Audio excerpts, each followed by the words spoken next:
Hello third class. तो आज जो हम लेसन करने वाले हैं उसका नाम है काल। अब काल क्या होता है और उसको कैसे समझते हैं ये हम आगे पढ़ेंगे। तो यहाँ पे आपको कुछ पिक्चर्स दे रखी है जिसके ज़रिए आपको समझाया गया है कि काल क्या होता है। नेताजी भाषण दे चुके हैं, नेताजी भाषण दे रहे हैं, नेताजी भाषण देंगे।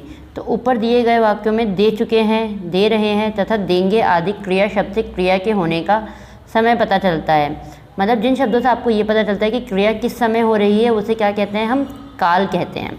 तो यहाँ पे आपको परिभाषा दी है, जिस शब्द से किसी काम का करना या होना पाया जाए उसे क्रिया कहते हैं, और जिन शब्दों से हमें ये पता चलता है कि वो कब हो रही है उसे हम काल कहते हैं। अब यहाँ पे आपको काल के भेद दिए हैं कि काल के कितने भेद होते हैं। तो काल के 3 भेद होते हैं। पहला होता है भूतकाल, फिर दूसरा वर्तमान काल और तीसरा भविष्य काल। अब हम इन तीनों की डेफिनेशंस पढ़ेंगे। तो पहला है आपका भूतकाल, मतलब पास्ट टेंस। क्रिया के जिस रूप से बीते हुए समय का बोध हो उसे भूतकाल कहते हैं। जैसे रघु 6 बजे उठ गया था, बच्चा रो रहा था। तो भूतकाल वो होता है जिसमें आपको पता चल रहा है कि वो काम हो चुका है। तो जो काम हो चुका है उसे हम क्या कहते हैं, भूतकाल। और वर्तमान काल क्या है, क्रिया के जिस रूप से पता चल रहे कि रूप से चल रहे समय का बोध हो उसे वर्तमान काल कहते हैं। क्रिया के जिस रूप से आपको पता चलता है कि वो काम अभी हो रहा है उसे हम क्या कहते हैं, वर्तमान काल कहते हैं। जैसे रमन बाजार जा रहा है, गाड़ी चल रही है, तो वो अभी हो रहा है काम, तो वो क्या है, हमारा वर्तमान काल।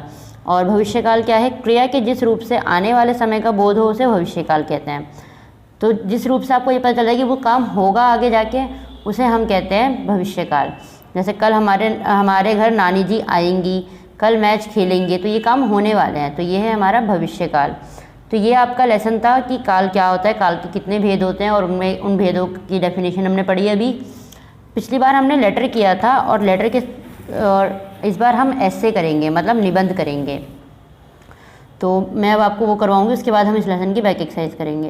तो अब हम इसमें निबंध लेखन सीखेंगे, मतलब कि निबंध हम कैसे लिखते हैं और क्या होता है निबंध। तो जब किसी विषय पर अनेक वाक्य लिखकर उनका वर्णन किया जाता है तो इस प्रकार की रचना को निबंध लेखन कहलाती है। जब कोई भी आपको टॉपिक दिया गया है और आप उसके बारे में डिफाइन कर रहे हो, अच्छे से बता रहे हो लिख के, तो उसे हम क्या कहते हैं, निबंध कहते हैं। निबंध लिखते समय निम्नलिखित बातों का ध्यान रखना चाहिए। किन बातों को हमें ध्यान रखना चाहिए कि विषय को भली बातें समझना चाहिए। पहले हमें ये समझना चाहिए कि हमें टॉपिक क्या दिया गया है सबसे पहले, तब उस पर कुछ देर विचार करना चाहिए। और टॉपिक देखने के बाद हमें ये सोचना चाहिए सही से कि हमें क्या लिखना है। भाषा की सरलता व स्पष्टता का ध्यान रखना चाहिए। जो भी चीज़ें आप लिख रहे हो वो बहुत ही ईजी वे में होनी चाहिए कि सामने वाले पढ़ने वाले को बहुत आसानी से समझ में आ जाए। निबंध छोटा होना चाहिए। निबंध जो है ज़्यादा बड़ा आपको नहीं लिखना है, छोटा ही लिखना है, और लेकिन उसमें इतने अच्छे से लिखना है कि आपको सामने वाले को समझ में आ जाए। निबंध को छोटे अवसरों में बांट कर लिखना चाहिए। छोटे छोटे पैराग्राफ्स में आपको उसको बांट के लिखना चाहिए ताकि वो और अच्छा लगे। अब जो निबंध हम यहाँ पे करने वाले हैं वो है दशहरा। तो इसमें जो लाइन लिखी है वो तो ये निबंध तो आपको कॉपी में लिखना ही है, लेकिन इसमें से कम 10 लाइनें आपको याद करनी है। 10 से ज़्यादा भी कर सकते हो, 15 लाइन भी कर सकते हो, लेकिन 10 आपको मैक्सिमम करनी है क्योंकि पेपर में आएगा और आपको लिखना होगा निबंध। ओके, और ये निबंध आपको अभी अपनी कॉपी में करना है। भारत त्योहारों और मेलों का देश है। तो भारत यहाँ पे क्या बताया सबसे पहले कि जो भारत है उसमें बहुत सारे त्यौहार मनाए जाते हैं। दशहरा उन त्यौहारों में से एक है। तो जैसे बहुत सारे त्यौहार है, उनमें से एक त्यौहार क्या है यहाँ पे, दशहरा। ये हिंदुओं का पवित्र त्यौहार है। ये अश्विन मास की दशमी को भारत में धूमधाम से मनाया जाता है। तो कभी भी जब आप लिखना शुरू करते हो निबंध, तो पहले ये तो बताना है कि आप किस बारे में लिख रहे हो। अब जैसे यहाँ पे दशहरे की बात हो रही है तो सबसे पहले उन्होंने क्या बताया कि वो कब मनाया जाता है, कब मनाया जाता है, फिर क्यों मनाया जाता है, और फिर उसके बाद उसमें क्या क्या किया जाता है। तो ये 3 स्टेप्स हो जाते हैं। तो ये उन्होंने बता दिया कि वो अश्विन मास की दशमी को भारत में धूमधाम से मनाया जाता है। ये त्यौहार श्री रामचंद्र जी के लंका के राजा रावण पर विजय प्राप्त करने की याद में मनाया जाता है। ये त्यौहार उत्तरी भारत में बड़े हर्षोल्लास से, तो यहाँ उन्होंने क्या बताया कि कब मनाया था दशहरा, अश्विनी मास की दशमी में। और क्यों मनाया जाता है, क्योंकि जो राम जी थे वो जीत के आए थे लंका से, और बहुत ही खुशी, हर्षोल्लास का मतलब होता है बहुत खुशी से मनाया जाता है। दशहरे के कुछ दिन पूर्व शहरों में रामलीला प्रारंभ हो जाती है। उसमें रामचंद्र जी के जीवन की झांकी को प्रस्तुत किया जाता है। तो यहाँ बताया कि दशहरे से पहले क्या होता है, जगह जगह रामलीलाएँ होती है जिसमें राम जी का जो पूरा जीवन होता है वो दिखाया जाता है कि कैसे उन्होंने वो वनवास पे गए, कैसे उन्होंने रावण से जंग की और वो कैसे जीते। दशहरे वाले दिन रावण, कुंभकर्ण और मेघनाथ के कागज़ के पुतले आतिशबाजी भरकर खड़े किए जाते हैं। सायंकाल को पुतलों में आग लगा दी जाती है। चारों तरफ से पटाखे जलने की आवाज़ आने लगती है। तो दशहरा वाले दिन क्या होता है मेन कि रावण, कुंभकर्ण और मेघनाथ ऐसे 3 पुतले बनाए जाते हैं और उनके अंदर मतलब बहुत सारे पटाखे लगाए जाते हैं और रात को क्या होता है उन्हें जला देते हैं, जिससे चारों तरफ पटाखों की आवाज़ आने लग जाती है।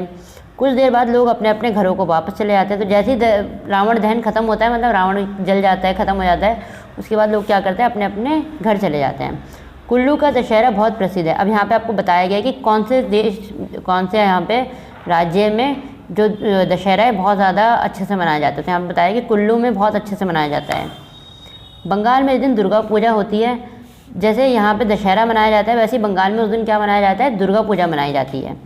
दशहरे का त्यौहार हमें बहादुरी और साहस का पाठ सिखाता है। दशहरे के त्यौहार से हमें क्या पता चलता है, क्या सीखने को मिलता है हमें, कि उस समय बहादुरी और साहस का पाठ सिखाता है वो। दशहरे का त्यौहार मानवता की दानवता पर विजय का प्रतीक है। कहते हैं ना कि दशहरा इसलिए मनाया जाता है क्योंकि झूठ पे सच की विजय हुई थी, मतलब मानवता की दानवता पर विजय का प्रतीक है। तो ये था दशहरा का ऐसे। इसकी फ़ोटो खींच के मैं आपको भेजूंगी, जो आपको कॉपी में करनी है। और लास्ट आपके लेटर की भी रह गई थी, तो वो भी फ़ोटो में भेज दूँगी, वो काम भी आपको कॉपी में करना है। और ये सारा काम आपको याद करना है। अब हम बैक एक्सरसाइज करेंगे अपने लेसन की। यहाँ है आपका कि निम्नलिखित वाक्यों के काल लिखिए। यहाँ पे कुछ वाक्य आपको दे रखे हैं, आपको उनके काल बताने हैं। गाय दूध देती है, तो अभी की बात हो रही है, देती है तो क्या आएगा, वर्तमान काल। मैं सो जाऊँगा, वो बोल रहा है मैं सो जाऊँगा, तो सो जाऊँगा क्या हो गया कि भविष्य काल हो गया वो। रमेश जाएगा, जाएगा बोला है तो भविष्य काल। राम चाय पी रहा है बोल रहे हैं तो वर्तमान काल। अब नेक्स्ट है आपका कि वर्तमान काल के 3 वाक्य लिखिए। अब आपको वर्तमान काल बताने वाले 3 कोई से भी वाक्य लिखने हैं। जैसे रमा खेल रही है, कीर्ति रो रही है, मोर नाच रहा है। तो जहाँ पे बोल रहा है कि है तो मतलब कि वो काम अभी हो रहा है, तो वो वर्तमान काल है। अब नेक्स्ट है भविष्य काल और भूतकाल के 2-2 उदाहरण लिखिए। यहाँ पे बोला है कि भविष्य काल के और भूतकाल के आपको 2-2 उदाहरण देने हैं। जैसे मोर नाचेगा तो वो अभी आगे की बात हो रही है, तो ये हो गया हमारा भविष्य काल। रमा खेलेगी तो ये भी भविष्य काल हो गया। अब मोर नाच रहा था वो तो बीत गया, तो भूतकाल हो गया। और रमा खेल रही थी तो वो भी भूतकाल हो गया।